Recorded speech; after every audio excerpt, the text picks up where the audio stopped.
For devout Indians, everything that happens before marriage is just an insignificant phase. For them, real life only begins when they marry. In one of the best districts of New Delhi, Arpit, the son of a hotelier, is preparing for his wedding. The 27-year-old is pretty excited. Every single one of his relatives has travelled here for the occasion. Weddings, according to classical Hindu ritual, are family affairs. In India, the question as to who marries whom is not decided by the bridegroom. No, the entire clan has a say. In India, everyone has got a very big family. Like most of the people have a big family. Now the concept of nuclear family is coming in. So the family itself, it's a big grand affair which goes on like for the wedding. And it's like a whole week of functions. There are too many customs like in Hindu wedding itself. You begin with, you meet a family and you decide, okay, I want to marry this girl. On her wedding day, the bride, Ankita, waits in her parents' home 30 kilometers away from that of her bridegroom. She didn't have any say in the choice of her husband either. She knows that after the wedding, she will live with Arpit and his parents. She will then belong to the groom's family. Like the new family and, new sisters, new set of parents. It's a little bit scary, but you come to terms with it because you've seen your family members go through it. It's exciting, but it's very, it's very scary also at the same time. Meanwhile, Arpit is arranging the party for the evening in a hotel in New Delhi, one of many big events. He doesn't mind the fact that his parents selected his bride for him. The question as to whether the bride and bridegroom will like and find each other attractive is seldom asked. In most of the cases in India, the elders involved, and if the families are right for each other, they get married. But being lucky, my parents gave me some time, and her parents as well, to actually, if you want to spend the life together, you need some time to know each other and, get compatible. A family made us introduce, and we exchanged numbers, we got to know each other. Then we went forward for the decision, yeah. The bride and groom were able to meet several times before the wedding, but this is seldom the case in India. At their first meeting, Arpit and Ankita didn't really hit it off, but then they got used to each other, and finally, they even got to like each other. It took us a long time. It took us almost a year. If he hadn't proposed, I wouldn't have married him. But it would never have occurred to Ankita to reject the bridegroom chosen for her.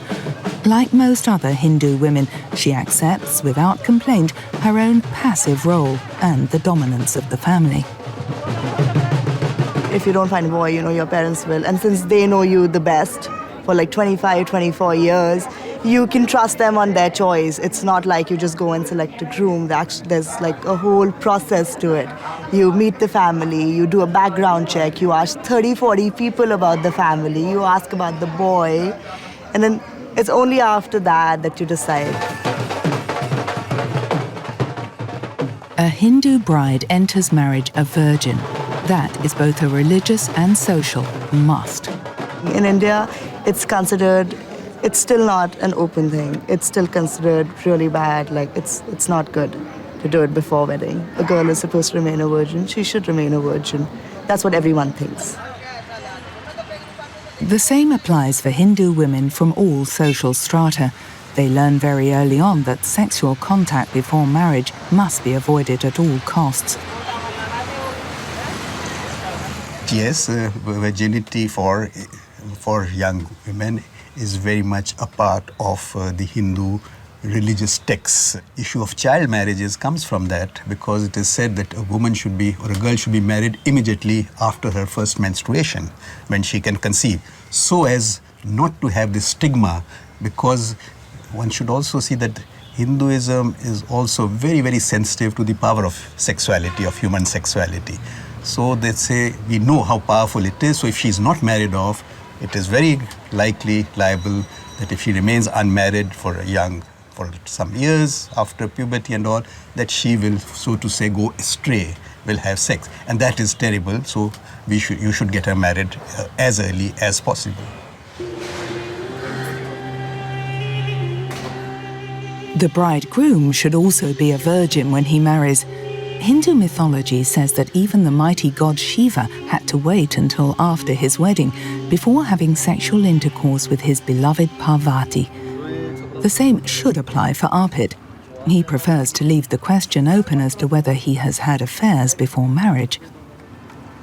I believe everyone has a past and you actually meet someone for the present and to live for the future rather than like discussing someone's past and I don't know.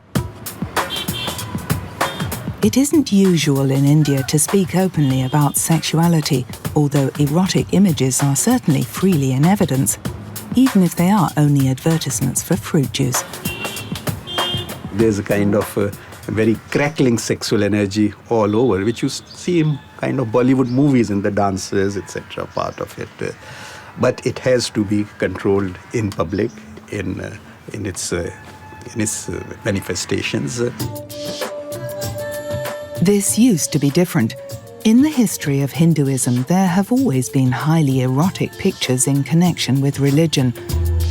The temples of Khajuraho from the 11th century are the most well-known example.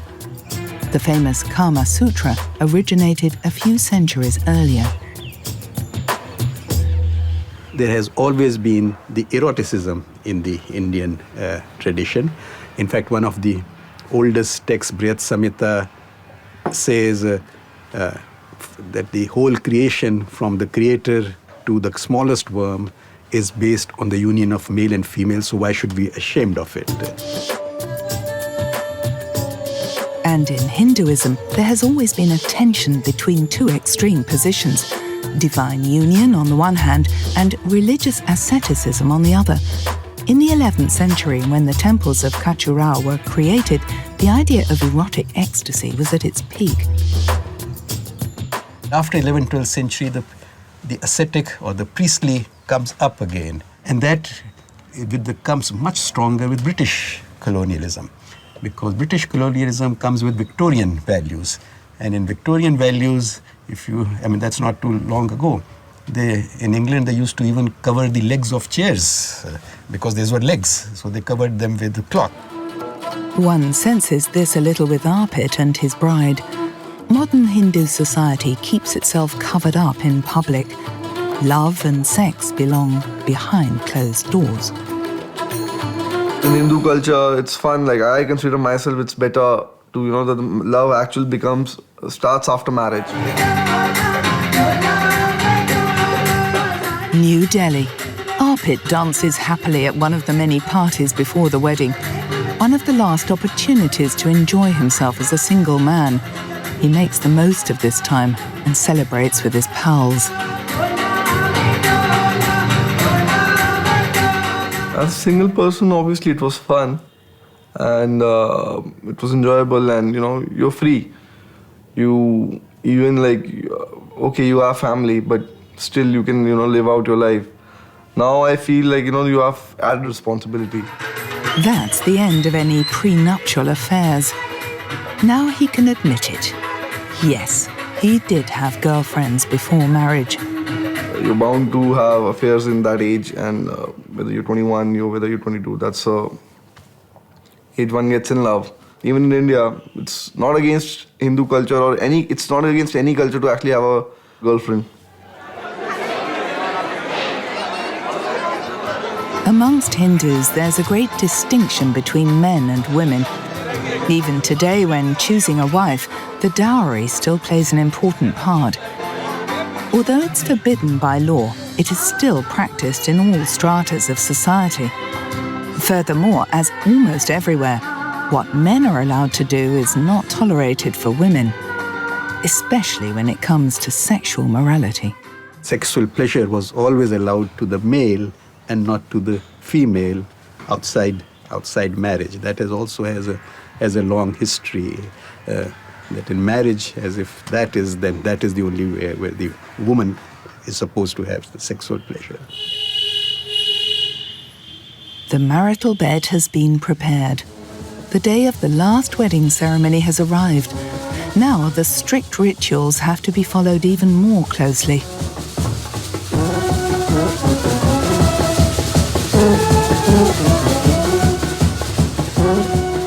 Arpit submits to everything.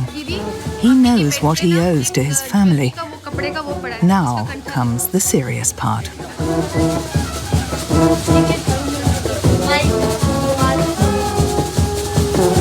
According to a custom popular throughout India, the bridegroom rides to the temple on horseback. The noisy procession is an expression of his esteem for the bride. Prayers are said in the temple to the gods Vishnu and Lakshmi.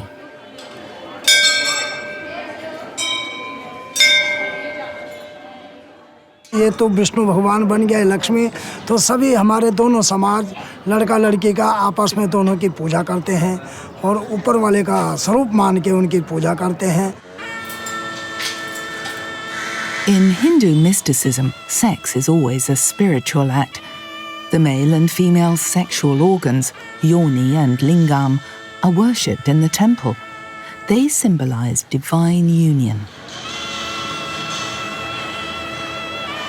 That sexuality in the Hindu religious tradition is not just copulation. It is not just sleeping together. It is much, much more than that. That you are playing with the fire of creation. It is something sacred because it is taking part in that ritual of creation which underlies the universe itself. And that is what often the traditional Hindus, conservative Hindus, look very askance at the West. That there it has become a game. The last phase of the ceremony begins. Just a few decades ago, this was when the bride and groom met for the first time. Arpit and Ankita belong to the first generation of Hindus who were allowed to get to know each other before the wedding. The priest recites incantations and special phrases for good luck, and he also calls upon the gods to bless the couple with a fulfilled sexual life together. तो उसमें मुख्य प्रधान एक नाड़ी होती है, सबसे महान नाड़ी जो है उसे हम उसका संतुलन खो जाते हैं. सुषमा नाड़ी कहते हैं उसे, सुषमा, या इनको सुना लेना, सुषमा नाड़ी है वो हमारा केंद्र बिंदु. जो मैं टीका लगा रहा ना, और स्त्रियां बिंदी लगाती है ना, वो क्यों लगाती है, ये केंद्र बिंदु है.